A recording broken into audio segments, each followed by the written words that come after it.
Timothy Henshaw, Fire Marshal for the City of Greensboro, North Carolina. The day in the life of a city fire marshal, municipal fire marshal, is very interesting. I think when I got into this field, I could never imagined what it meant to be a fire marshal, even though it was something me and my peers were striving to be.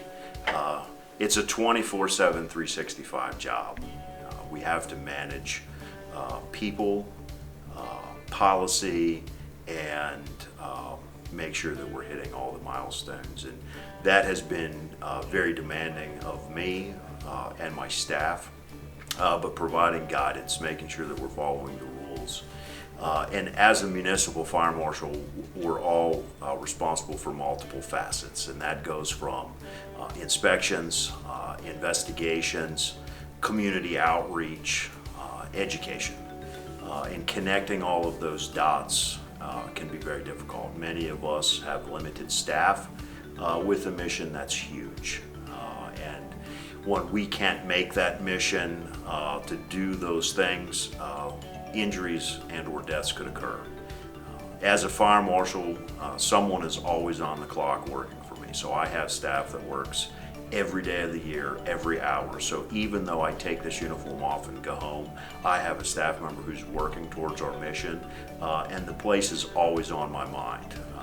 I can never turn it off, and I think as a municipal fire marshal, that's one of the things that college and certifications never prepared me for that responsibility. Community risk reduction interacts with my role every day. One of the things that we are charged with is the reduction of loss.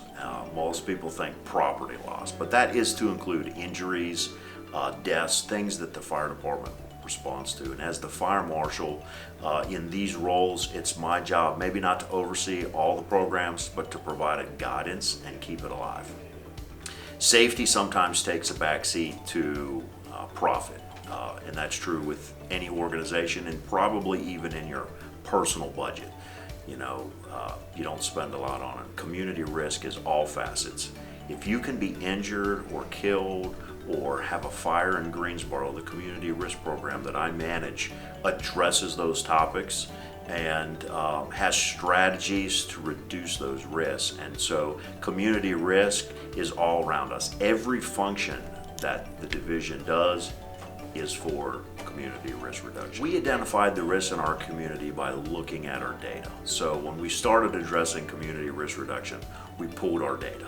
How did the fire start? We spoke to our fire investigators and we learned about the cause and origins, since that's one of the things that we're tasked with. We pulled those reports and we learned exactly how our fire started. We also looked at how everyone in Greensboro was killed, and we looked at those investigation reports, and then we took it one step farther and we looked at our medical calls and our traumatic injuries, and we came up with the causes. And we took the top 10 because we knew we couldn't address all of them.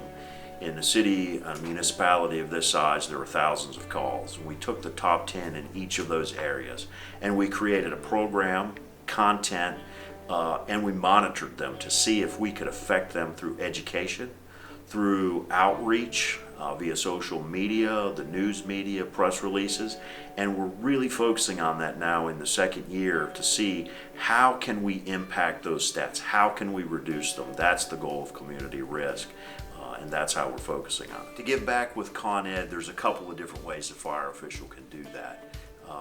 One of the greatest groups right now, I think, who have perfected this is the North Carolina Fire Marshals Association. They offer Con Ed courses. And these Con Ed courses are based upon the fact that code officials have reached out and said, this is a topic that I struggle on. It doesn't seem to be a good book. It's not something that I could do or understand very quickly. The Fire Marshals Association puts that course on. Office of State Fire Marshal offers courses specifically to these topics also. But what we do is we ask that those people who have mastered that, we ask them to teach that. We ask them to put that course together and have that offering, because now we have a fire marshal who had that problem, mastered the topic, and is presenting to others And it happens all the time. I'll use emergency responder radio coverage. Many of the metro departments with our large buildings and our high rises saw that first. Came into the code in 2018. We saw that first. We kind of mastered it, created programs. We took those people that mastered it, created a Con Ed program for it, and now other code officials who are just learning about this or it's coming into their jurisdiction can take it with code enforcement officials who have mastered that topic and are giving back. So there's numerous ways for fire marshals here to give back, and really no matter at what level you are at here in North Carolina, whether you are the fire marshal or whether you're the new guy or new gal that just came in, Con Ed is essential. Technology is increasing. How we reach people is changing, and you've got to stay in the forefront of this Con Ed in order to be proficient at your job.